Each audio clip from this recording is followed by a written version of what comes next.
Howdy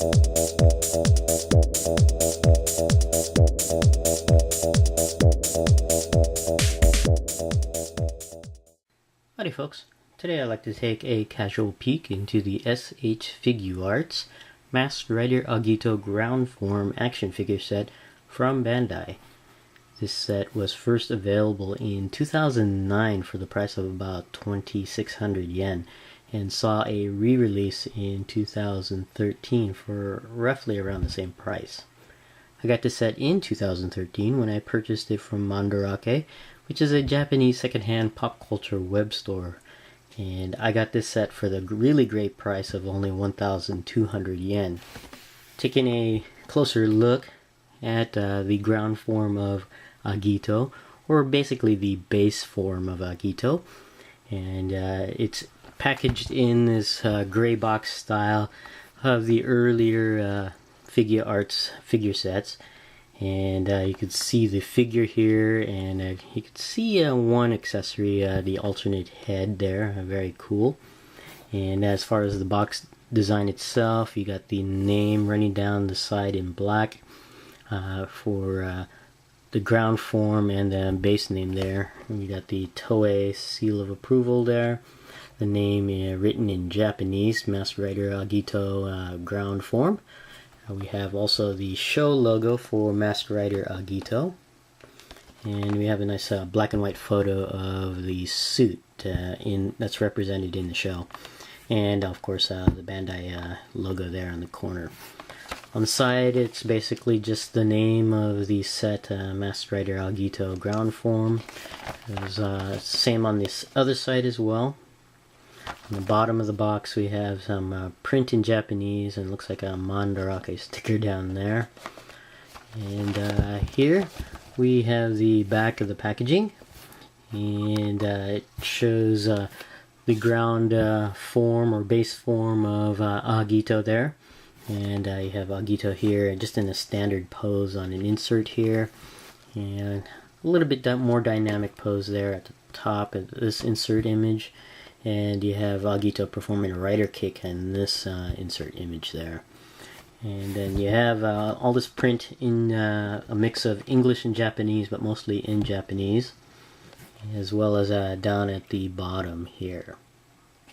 Now we'll be right back and have Agito in his ground form out of the packaging.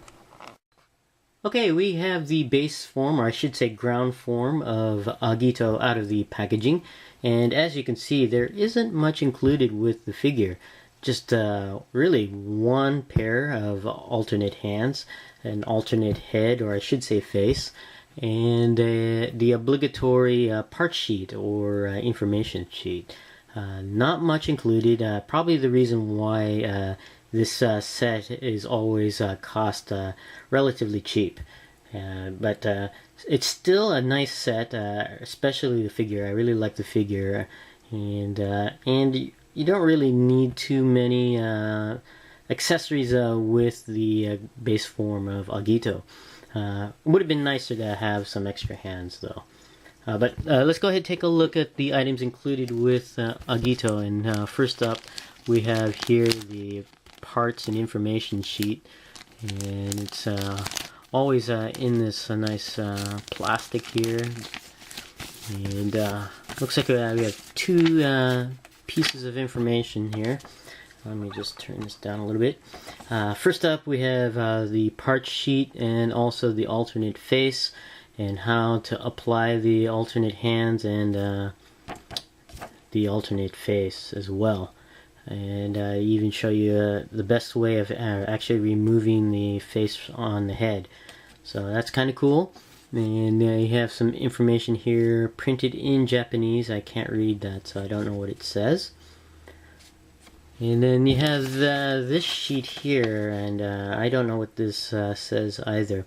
I'm gonna guess it's probably, if you want to know more information on the interwebs, you scan this code here and or access the site through the interwebs.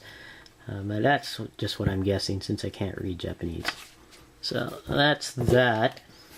Next, let's go ahead and take a look at the extra hands. The hands on the figure are a pair of closed fists, and the hands that are in the packaging, the alternate pair of hands, are a pair of curved fingers on the hand. You can see that to produce, I guess, some nice posing possibilities. It's nicely sculpted, rather plain on the back of the hand here, no detail, it's just smoothed over. And I think that's true to the character on the show. He didn't have any ornate designs on his hands there, at least in ground form. And the fingers are a little bit soft. You can bend them a little bit, but they're not really meant to be posed. They're pre-posed on the hands. And it would have been nice to have some extra types of hands, maybe a pointing hand or a flat palm or something like that. But only these two hands are included, in addition to the closed fists. So that's that. Next thing we'll take a look at is the alternate head, or it's really on the alternate face. Let me see if I can get this into focus here. There we go. And it's pretty cool.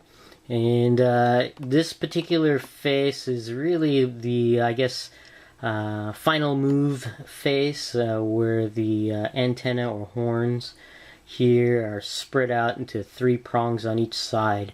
Normally there's just one of these on each side, but when he performs his final attack move, his rider kick, these spread out into these prongs, and he's ready to perform his attack move, final attack move, and it's pretty cool. Whoops, drop it there. You have on the back of this half of this head, it's really a face, 3 pegs that peg into the head of the figure, which is pretty nice. And just looking at some of the details on here, you could see the transparent plastic for the eyes, which is rather cool, and the nice sculpting and painting detail on the mask here. Silver, gold, and of course you got black on there, and it's very, very cool, and it's relatively easy to apply to the figure.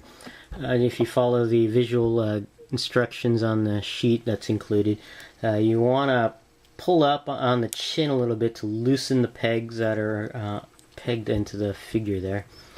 And once you got that loosened, you can pretty much pull that out. And I just wanted to show this here. This is actually kind of cool. A lot of times with Figuarts, you really don't see the details of the compound eyes because of the head. But with this removable face, you can actually finally see some details beneath the transparent plastic of the eyes to see what goes on when it comes to the compound eyes. And that's pretty cool. It's basically just etched lines on the head there, at least for this figure, which is kind of cool and kind of interesting. And to place the alternate face, you just put the pegs into the peg holes, line them up, and then push in until it's a pretty tight fit. And it's a pretty secure fit overall. You don't have to worry about it falling off or anything like that. It's a nice tight hold on there. And again, to remove it, you just place your finger underneath the chin of the figure's head and just pry it up open a little bit, and that'll loosen the pegs from the peg holes. But taking a look now at Agito in ground form, which is Agito's base form after he henshins. There have been times where he's henshined directly into burning form, which is a powered up form. But most of the times he'll henshin into the ground form of this particular style of it, and it's usually with this head here with just the 2 prongs. And then later on, when he's ready to do his finishing moves, he'll do his attack pose. The prongs will on his head will section out, and then some energy builds within him, and then he performs his final attack move.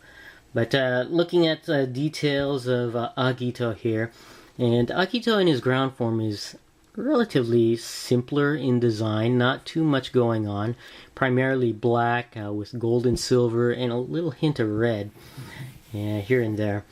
But just overall a simpler design, especially for the early Heisei Kamen Riders. They weren't too elaborate as more modern Kamen Riders in their base forms. But it's still quite nice, even though it's simple. It has little accents here and there that make it look very nice. It's not too plain. But starting off with the head sculpt, you could see Agito here on his final attack form, I guess you could say, in final attack ground form, with the nice prongs here, and it's kind of cool. This is all sculpted plastic on there and painted gold. Very, very cool. And of course you have the compound eyes, which are very nice on there, especially with that layer of transparent plastic, curved plastic going over the etched lines underneath. With the curvature of the eyes, it distorts the etched lines a bit and makes it look even nicer. It looks cooler on there. And then you have the sculpting detail on the mouth area of the mask. You could see some points in the gold areas. I don't know if they represent fangs or not, sculpted fangs, design-wise, but still pretty cool.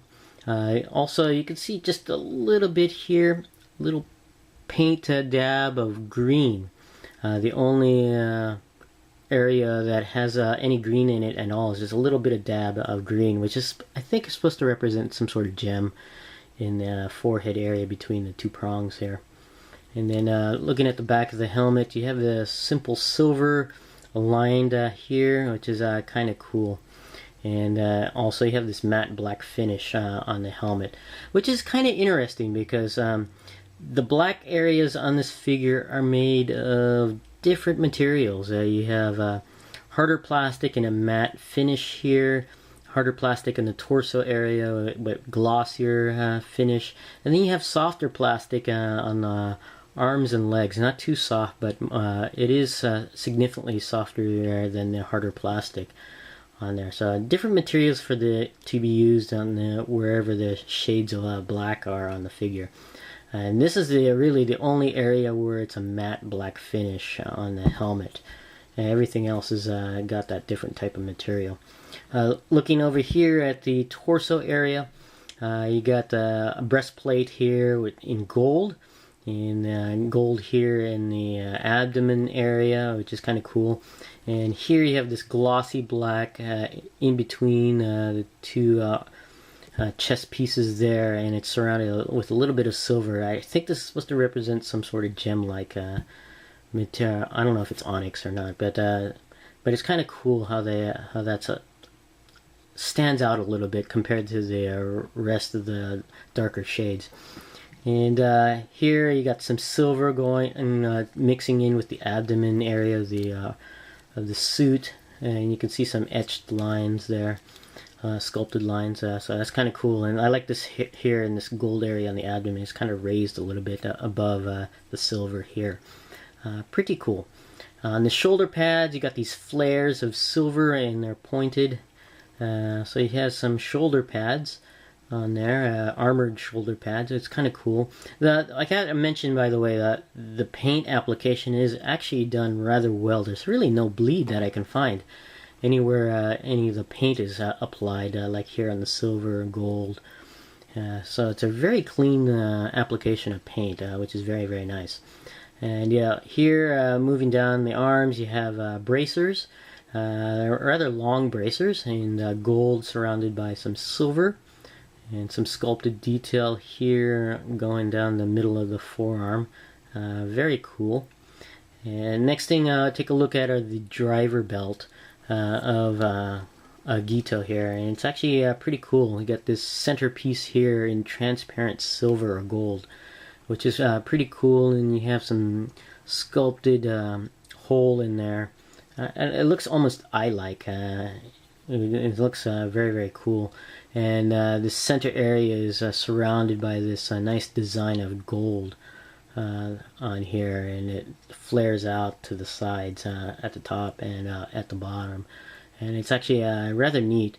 And the belt itself is in red, painted in red, which is kind of cool. And you can see it going all the way around on the belt there. And along the sides, you can see two sculpted, what I call activator buttons.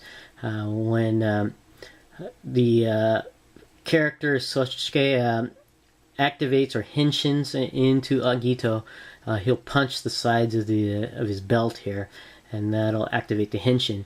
And it's used in the other forms as well, such as the storm form, flame form, trinity form, and the burning form, and not so much the shining form. But this button is used quite often by Agito, so that's kind of cool. Moving down here on the legs, rather plain leggings. It's sculpted very smooth, and like I said earlier, it's just made of a softer, rubbery type plastic. So you just got to be careful not to mark it up too much. It's not entirely soft, but you can indent your fingernails, and it'll leave a mark on there. So you don't really want to do that. And you just gotta worry about scuffing. And it's the same thing with the upper arms here. And I believe the abdomen as well, that's underneath the breastplate armor. And I gotta mention, it is soft where I've already put a scratch or an indentation on the abdomen area just by bending the figure down and having this abdomen area rub into the belt. And when I was posing the figure earlier, and you can already see an indentation and a slight scratch on there. So you got to be, I guess, tender with both the arms and the legs, as well as with the torso, lower torso area. So one thing to be aware of. Moving down the rest of the leg here, you got the kneecap covering or armor.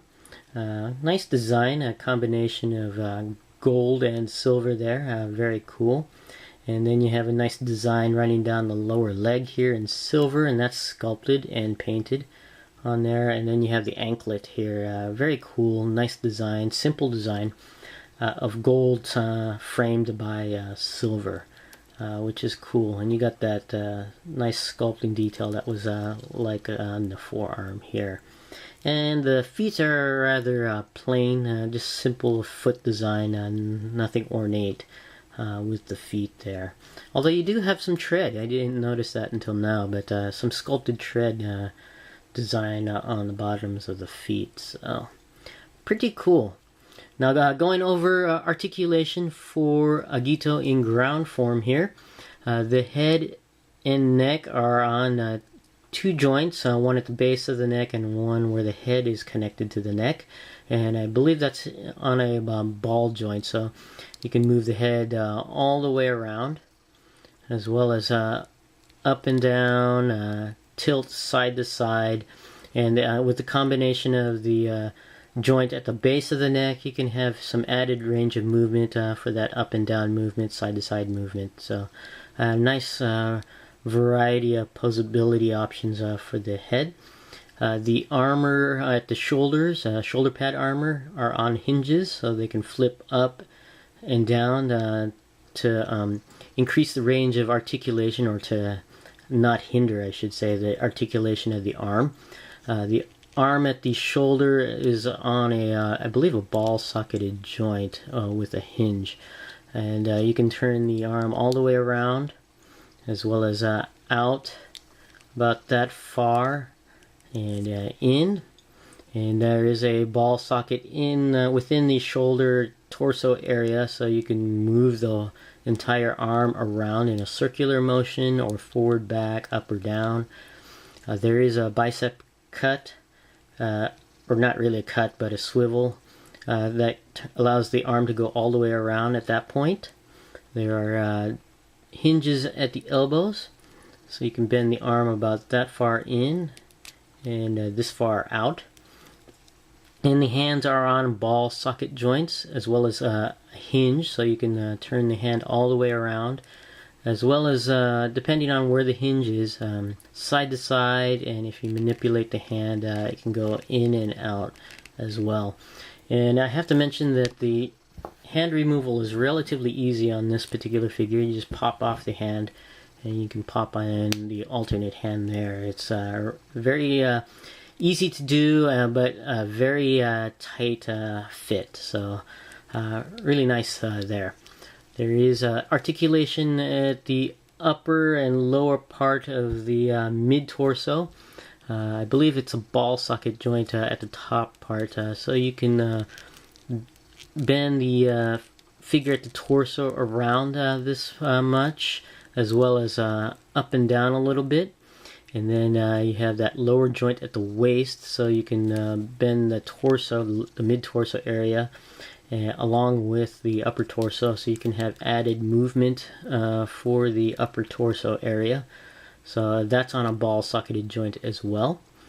The legs at the hip are not your typical Figuarts. I should say the newer Figuarts. There is no hinge to pull the leg down. It's a simple swivel and hinge system at the hip. Allows the leg to go up about that much, down, and slightly to the back, as well as out to the side. And you can rotate the leg not completely around, but you can go around at the top of the thigh and the hip area, but not all the way around. There are hinges on the back of the knee here. That allows the leg to bend back about that far and straighten out about this much.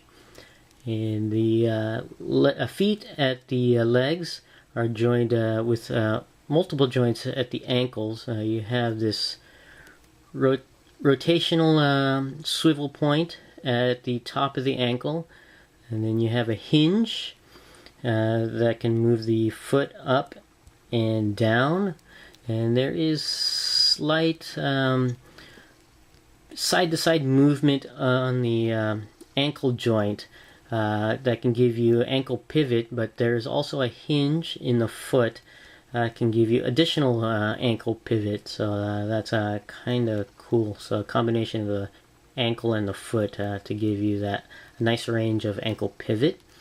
And there is a hinge at the toe, so you can bend the toe upwards about that much, and then out that much straight. So overall, a nice design for Agito in ground form. It's a relatively simple design with some nice flares of detail here and there, but simple design for a simple form, the base form for this particular Kamen Rider.